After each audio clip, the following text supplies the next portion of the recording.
वफाकी वज़ीर पेट्रोलियम अली परवेज़ मलिक ने दावा किया है कि पेट्रोल और डीज़ल पर लेवी आज भी जंग शुरू होने के दिनों से कम है। वाज़े किया कि पेट्रोल और डीज़ल की कीमत आलमी मंडी में पेट्रोल और डीज़ल की कीमत से लिंक है। मज़ीद इस बारे में बात करेंगे डॉन न्यूज़ के रिपोर्टर ताहिर शरानी से। ताहिर, वफाकी वज़ीर का मज़ीद क्या कहना था?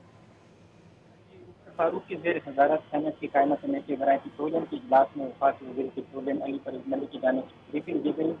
अली परवेज़ मलिक ने कमेटी को बताया कि ओबरा पेट्रोलियम मसनूआत की कीमत आलमी मार्केट के मुताबिक तय करता है और पेट्रोलियम मसनूआत की कीमतों का शफाफ फार्मूला वज़ा किया गया है। 7 दिन की रोलिंग एवरेज पर पेट्रोल और डीजल की कीमतें तय होती हैं और इसके साथ साथ कमेटी अरकान की जानिब से जो मुस्तकिल चेयरमैन ओबरा की तैनाती अभी तक नहीं हुई, इस हवाले से सवाल किए गए। तो वफाकी वज़ीर पेट्रोलियम अली परवेज़ मलिक की जानिब से बताया गया कि चेयरमैन ओबरा की मुस्तकिल तैनाती के लिए काबीना डिवीजन में बर वक्त अमल शुरू किया गया था, लेकिन जो इंटरव्यूज भी किए गए उम्मीदवारों के, लेकिन मुनासिब उम्मीदवार न मिलने की वजह से दोबारा चेयरमैन ओबरा की तैनाती का अमल शुरू किया गया है और उम्मीद है कि जो चेयरमैन ओबरा की तैनाती है वो उसका अमल मुकम्मल कर लिया जाएगा। और पेट्रोलियम डिवीजन के इदारों में जो नहीं उठाते उस हवाले से चेयरमैन कमेटी की जानिब से सवाल उठाया गया।